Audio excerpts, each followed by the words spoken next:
एक मुलाकात ऐसी शख्सियतों के साथ जिन्होंने दिया है अपने जीवन को एक नया मुकाम। रूबरू कराएंगे ऐसी कुछ हस्तियों के साथ एक खास शख्सियत के साथ मुलाकात जयदेव पटेल के साथ नंबर 1 इंडिया न्यूज पर। नमस्कार व्यूअर्स, मैं जयदेव पटेल और आप देख रहे हैं नंबर 1 इंडिया न्यूज। आपका एक बार फिर स्वागत है एक खास शख्सियत के साथ मुलाकात प्रोग्राम में। आज हम बात करेंगे कि लोक लुभावन चुनावी वादे जो कई बार जुमले में तब्दील हो जाते हैं, अब चुनाव आयोग की नजरों में रहेंगे। देश में रेवड़ी संस्कृति पर चल रही बहस के बीच चुनाव आयोग ने सभी राजनीतिक दलों को पत्र लिखकर उनसे इस तरह के चुनावी वादों को लेकर राय मांगी है जो मुक्त रेवड़ियों की श्रेणी में आते हैं। तो वहीं एसबीआई ने अपनी रिपोर्ट में कहा कि फ्री बीज की संस्कृति टाइम बम की तरह टिक टिक कर रही है और किसी भी दिन अर्थव्यवस्था का भट्टा बिठा देगी। सुप्रीम कोर्ट में भी इस मुद्दे को लेकर लंबी सुनवाई हुई, जिसके बाद इस मामले को विस्तृत सुनवाई के लिए 3 जजों की पीठ को सौंप दिया गया। चुनाव आयोग का पत्र ऐसे समय में आया जब गुजरात और हिमाचल प्रदेश के चुनाव सिर पर है और वहां राजनीतिक दल मुफ्त बिजली पानी, पुरानी पेंशन व्यवस्था जैसी रेवड़ियां बांटने की तैयारी में है। तो वहीं इस पर आगे चुनाव आयोग ने अपने एफिडेविट में यह भी लिखा कि जनता के ऊपर है कि वादों को लेकर किसे चुनते हैं, इसमें आयोग की कोई भूमिका नहीं है। उसका काम केवल और केवल चुनाव कराना है। इस पत्र के बाद कई सारे सवाल खड़े हो रहे हैं और इसी पर बात करने के लिए आज हमारे साथ खास मेहमान जुड़ रहे हैं पूर्व मुख्य चुनाव आयुक्त एसवाई कुरैशी। एसवाई कुरैशी जी, आपका बहुत बहुत स्वागत आज हमारे प्रोग्राम में। एसवाई कुरैशी जी, आपसे मेरा पहला सवाल है कि इस पत्र का जो ब्यौरा है वो मैंने दर्शकों को दिया है। कई सारे बातें चुनाव आयोग ने कही हैं। आप जानते हैं कि आयोग ने कह चुका है कि उसके पास अधिकार नहीं है फ्री बीज के बारे में कुछ करने के लिए, लेकिन अब ऐसा लगता है कि शायद वो कुछ करना चाहता है। इस पत्र के बाद ऐसा लगता है कि वो एक फॉर्म भरवाना चाहते हैं दलों से, जिसमें वो ये बताए कि आप अगर ये कर रहे हैं तो संसाधन कहां से आएंगे, इसका केंद्र या राज्य के बजट पर क्या असर पड़ेगा। तो ये सब पारदर्शिता लाने की कोशिश एक मानी जा रही है। इस पर आपकी टिप्पणी। देखिए, तो ये चीज याद रखनी चाहिए कि इलेक्शन कमीशन ने अपने तौर पे ये इनिशिएटिव नहीं लिया। ये इनको पहले 2013 में सुप्रीम कोर्ट ने डायरेक्शन दी थी कि आप पॉलिटिकल पार्टी को बुला के बातचीत करके और एक गाइडलाइन बनाइए, जो उन्होंने बना के chapter 8 model code of conduct में ऐड कर दिया था। और उसमें ये कहा गया था कि आप जो अनाउंसमेंट करते हैं वो जिम्मेदारी से क्या करेंगे और कि आप किस तरह वो पैसा वैसा उसके लिए अवेलेबल करेंगे स्कीमों को पूरा करने के लिए, वो भी बताइए। तो मुझे ये लगा कि ये दोनों चीजें खानापुरी थी कि एक तो सुप्रीम कोर्ट ने उसी फैसले में ये भी कहा कि ये रिप्रेजेंटेशन ऑफ पीपल एक्ट में करप्ट प्रैक्टिस नहीं है। भाई, अब अगर ये करप्ट प्रैक्टिस नहीं है तो इसके ऊपर इलेक्शन कमीशन फिर क्या कर सकता है? इस एक्ट के तहत इसमें एक्शन लेगा। तो और मुझे भी ऐसा भी लगा कि इलेक्शन कमीशन ने अपने बड़ी खुशी इस पे अपने काम नहीं किया, बल्कि चूंकि मजबूरी में कि उनको हुक्म दिया गया तो उन्होंने अपनी फॉर्मेलिटी कर डाली, गाइडलाइन बना दी। 9 साल हो गए, बताइए उन गाइडलाइन से क्या निकला? क्या जो फ्री बीज थी वो कुछ कम हो गई? क्या मैनिफेस्टोज के जरिए जो प्रॉमिसेस थे वो कम हो गए? कुछ भी तो कम नहीं हुआ, कुछ भी नहीं बदला, क्योंकि उसमें कुछ करने की गुंजाइश नहीं। मॉडल कोर्ट में जरूर ऐड हो गया। मॉडल कोर्ट में अगर कोई पार्टी है जो नहीं जवाब भी नहीं देती और वायलेट करती है तो आप कर क्या लेंगे, सिवाय इसके कि उनको चेतावनी दे दें कि भाई आगे से न करना, बड़ी गलत बात है, आगे से न करना। तो ये तो चेतावनी पे तो लोग इलेक्शन कमीशन पे हंसते हैं कि जी बड़ी टूथलेस बॉडी है कि मॉडल कोर्ट के नोटिस तो देती है बड़े शोर बचा के और उसके ऊपर सजा सिर्फ ये देती है कि जी आगे से न करना।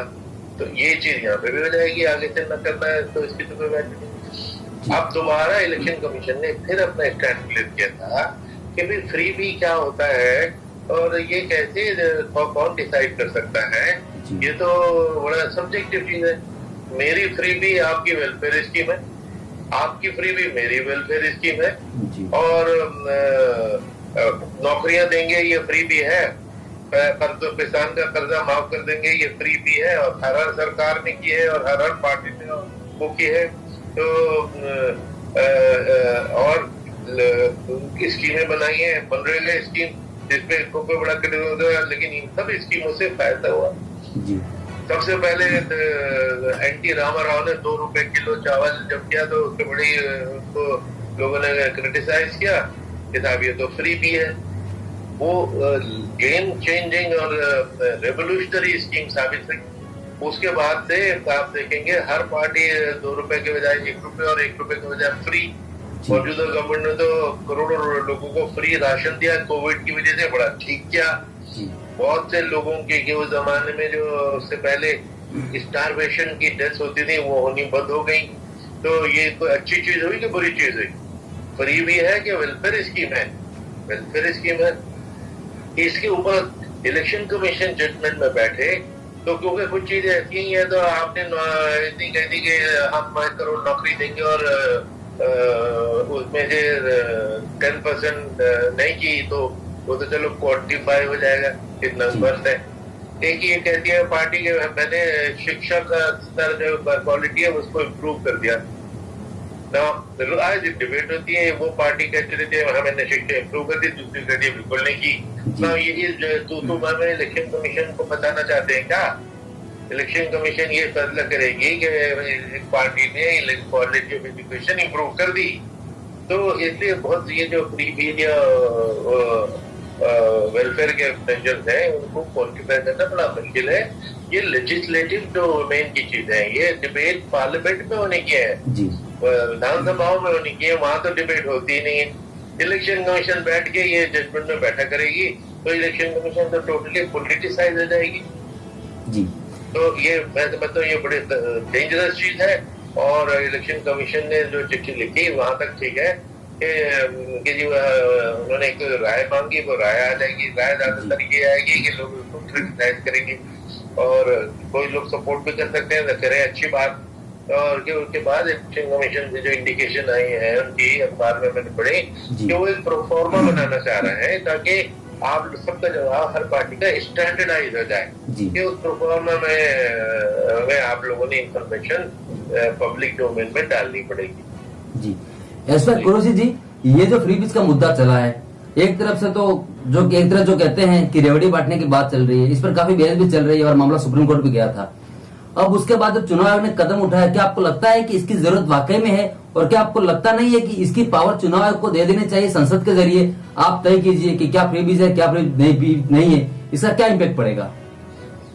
नहीं, देखिए अभी तो फिलहाल ये है कि इस पर तो इलेक्शन कमीशन के पास पावर ही नहीं है कि अगर वो इलेक्शन कमीशन को पता भी हो कि ये फ्री भी है और बड़ी गलत है और इम्पॉसिबल है उस पे, लेकिन फाइन नहीं कुछ कर सकता। मॉडल कोर्ट में का अगर ये हिस्सा बनेगा तो सिर्फ चेतावनी दे देगा कि भाई आपने ये उल्लंघना की, मॉडल कोर्ट की चेतावनी दी जाती है, कुछ भी उसका होगा।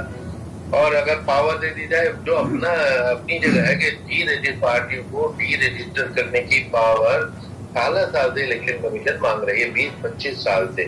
और 20 साल पहले ये सुप्रीम कोर्ट तक गया था और सुप्रीम कोर्ट ने भी कहा कि आपकी पावर रजिस्टर करने की पावर तो है, डी रजिस्टर करने की पावर आपको नहीं है। और यहाँ तक कहा कि ये डी रजिस्ट्रेशन इतना सीरियस केस होता है कि ये जुडिशियल डोमेन में ही होना चाहिए।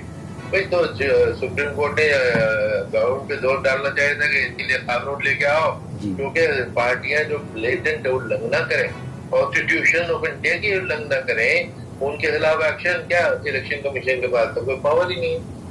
तो नाउ जो अब अगला इश्यू जो आपने रेज किया, अगर डी रजिस्ट्रेशन की या कोई सख्ती की पावर दे भी दी जाए, मैं बिल्कुल उसके खिलाफ हूँ, क्योंकि इसका मतलब है कि ये फ्री बीज थी कि नहीं थी, इलेक्शन कमीशन डिसाइड करेगी।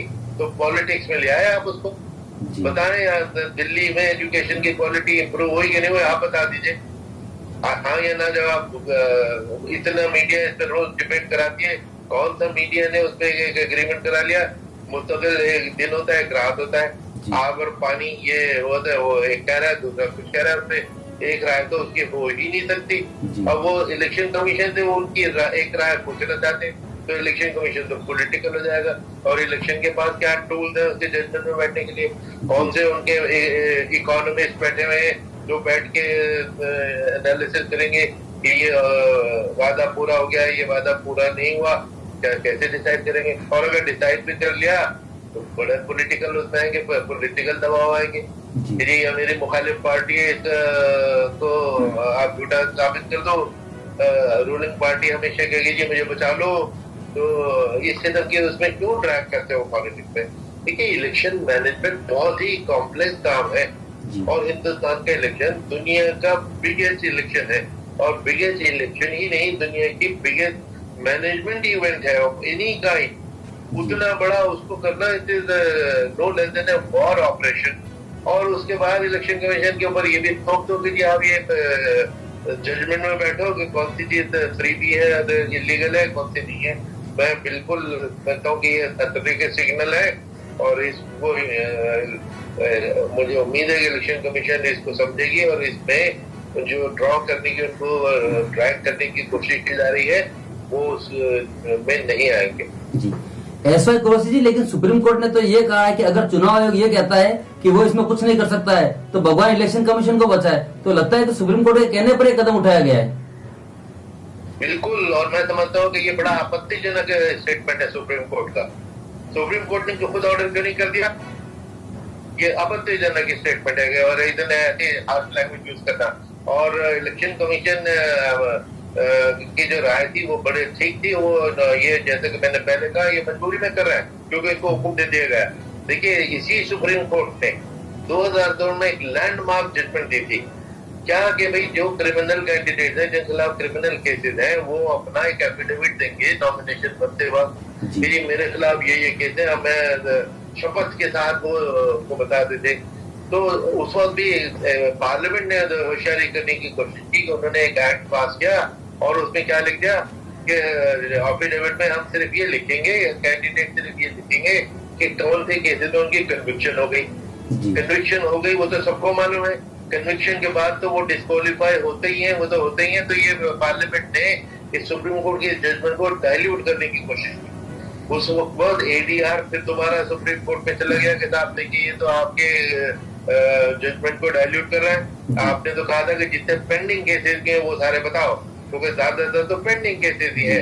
तो सुप्रीम कोर्ट ने उस एक्ट को अल्ट्रा वायरस डिक्लेयर किया और ये जब से 2002 से वरना कौन कैंडिडेट है, क्रिमिनल उसके बैकग्राउंड है, केसेस है, किसी को नहीं पता था। कितना आदमी रैग टू रिचेज, यानी बिल्कुल गरीबी से रईसी में कैसे फाइनेंशियल स्टेटमेंट भी वो देता है, ये किसी को नहीं पता था। ये सुप्रीम कोर्ट के बहुत ही अच्छे डिसीजन के बाद से ये हुआ।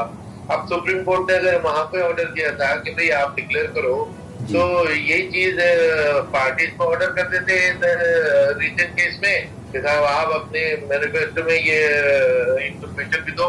इलेक्शन कमीशन पे क्यों डाल दिया? इलेक्शन कमीशन उसको कहते हैं ना, अपने क्रिमिनल केसेस बताओ, तो कभी भी कोई नहीं सुनता, कभी कुछ कोई नहीं सुनता। तो और अभी भी इलेक्शन कमीशन अगर ये कहने लग जाए कि साहब मैं बताऊंगा कि आपकी फ्री भी है या नहीं है, तो कोई भी नहीं सुनेगा। तो जिसके पास पावर है उसने तो इस्तेमाल नहीं की, दूसरे पे डाल दी और उसको बुरा भला भी कह दिया और इतने शोक किए, शब्द भी यूज किए। मुझे तो बड़ा दुख हुआ था वो सुन के। ये इस किस्म की लैंग्वेज, एक तो फॉर कॉन्स्टिट्यूशनल अथॉरिटी जिसकी अपनी एक इज्जत है, उसके ऊपर इस तरह का शब्द यूज करना, ये कोई शोभनीय तो नहीं है। जी एसवाई कुरैशी जी, आपसे हमारा क्लोजिंग क्वेश्चन है कि एसबीआई ने अपनी रिपोर्ट में कहा है कि फ्री बीज की संस्कृति टाइम बॉम्ब की तरह टिक टिक कर रही है और ये किसी भी दिन अर्थव्यवस्था का भट्टा बिठा देगी। इसे आप एक पूर्व मुख्य चुनाव आयोग के रूप में कैसे देखते हैं? नहीं, देखिए, चुनाव आयोग और सिटीजन, मैं और आप, हम सबको दिखाई दे रहा है कि जो गैर जिम्मेदाराना इकोनॉमिक पॉलिसीज होती हैं और हर सरकार कर्जों में डूबी हुई है, तो कर्जे में डूबने का असर क्या होता है, जो आप हम सब देख रहे हैं श्रीलंका में। श्रीलंका को देखने के बाद हम सब की आंखें खुलनी चाहिए, सारी सरकारों की आंखें खुलनी चाहिए। तो ये इसके ऊपर तो ये पार्लियामेंट में डिबेट है, पार्लियामेंट में डिबेट होनी तो बंद ही होगी। पार्लियामेंट क्या है और डिबेट क्या है, ये तो हिस्ट्री की किताब में मिला करेगा। डिबेट तो होती नहीं है, तो 10 मिनट में 20 बिल पास हो जाते हैं, विधानसभा में नहीं होता। आप ये देखिए, क्योंकि ये जो गैर जिम्मेदाराना पॉलिसीज है, खराब पॉलिसीज है, उसकी वजह से क्या नतीजे निकल सकते हैं वो तो श्रीलंका ने दिखा दिया हमको। और हम श्रीलंका के रास्ते पे न चले, ये हमें सबसे बड़ा लेसन हमारे लिए है, समझना चाहिए। तो इसके ऊपर बड़े सीरियस विचार की जरूरत है और वो विचार पॉलिटिकल लेवल पे होना चाहिए, उसका समाधान भी पॉलिटिकल लेवल पे है। कोर्ट के पास भी उसका समाधान नहीं है। ये इकोनॉमिक पॉलिसी कोर्ट भी थोड़ी देख सकती है, न कोर्ट देख सकती है, न इलेक्शन कमीशन देख सकता है। ये तो पार्लियामेंट में देखी जाती है और पार्लियामेंट में डिबेट होती ही नहीं है। जी, एसवाई गुरुजी जी, आपने नंबर वन न्यूज के लिए समय निकाला, उसके लिए आपका बहुत बहुत धन्यवाद। Thank you.